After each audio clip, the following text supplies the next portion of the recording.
Top quality और consistent performance के लिए सिर्फ सिल्वर पंप्स। टॉप क्वालिटी और कंसिस्टेंट परफॉर्मेंस के लिए सिर्फ सिल्वर पंप्स, नाम याद रखना। कोकणामध्ये काजू उत्पादनाचं पीक हे मोठ्या प्रमाणावरती घेतलं जातं, पण मात्र बदलत्या हवामानाचा फटका मात्र काजू बागायतदारांना मोठ्या प्रमाणात बसलाय। आपल्यासोबत बोलण्यासाठी शेतकरी पंढरी वांगणकर आहेत। साहेब सांगा की कशा प्रकारे याचा जो फटका जो आहे म्हणजे या काजू पिकाला बसलाय, काय सांगाल? वारंवार हवामानामध्ये बदल होत चाललेले आहेत। मध्ये 15 दिवसापूर्वी देखील पावसाचं वातावरण 4 दिवस पाऊस पडला, त्यामुळे नवीन जे पीक येणार होतं ते देखील यावर्षी जवळपास 40 ते 45% पीक यावर्षी काजू उत्पादन राहिलं आहे। त्यामुळे दराचे दर देखील यावर्षी शेतकऱ्यांना 165 ते 170 रुपयाचा दर राहिला। आता सध्या मार्केटमध्ये 155 रुपये दर आहे काजू बीला। यावर्षी दर चांगला असून उपयोग नाही झाला, कारण उत्पादन कमी आलं। 40% वरतीच उत्पादन आलं। 40 ते 45% उत्पादन यावर्षी काजूला मिळाले। मार्केटमध्ये दर चांगल्या प्रकारे आहे तुम्ही म्हणताय, पण याचा फटका शेतकऱ्यांना किती प्रमाणावरती बसू शकतो म्हणजे हे उत्पादन घटल्यामुळे? सर्वात जास्त उत्पादन कोकणामध्ये आंबा आणि काजूचं आहे। काजूवरती प्रत्येक शेतकऱ्याची उलाढाल अवलंबून असते आणि या उलाढालीवरती सिंधुदुर्गाचं भवितव्य म्हणजे जे काजूवरती जे शेतकऱ्यांना जे 4 पैसे मिळत असतात वर्षातनं, ते यावर्षी उत्पादनच कमी असल्यामुळे काही शेतकऱ्यांना तर काजूच नाही आहे।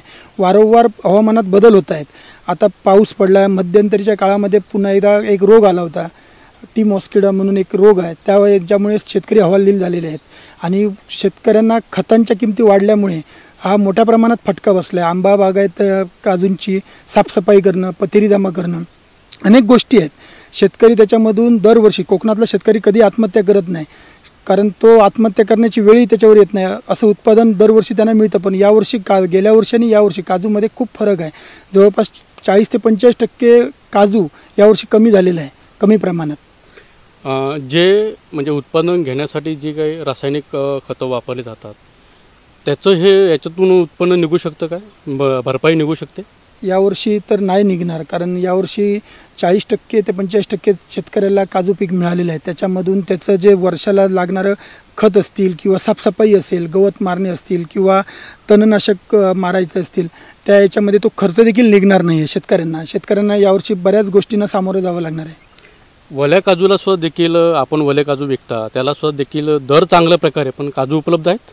ओला काजू पुणे मुंबईमध्ये 1500 ते 1600 रुपये किलोने जातोय। आपल्याकडून आपण कोकणामधले प्रत्येक शेतकरी आता दिवसेंदिवस प्रगती करत आहेत, ओले काजू काढून मार्केटमध्ये पाठवत आहेत। परंतु यावर्षी जो दर आहे तो अजूनही स्थिर आहे, परंतु काजूच मिळत नाही। हिरवी बी नसल्यामुळे आता मागणी भरपूर आहे, परंतु हिरवी बी बाजारात उपलब्ध नाही आहे। नक्कीच मागणी भरपूर आहे, पण मात्र वल्या काजूच्या बिया देखील उपलब्ध होत नसल्यामुळे शेतकरी मात्र नाराज असलेलं पाहायला मिळत आहे।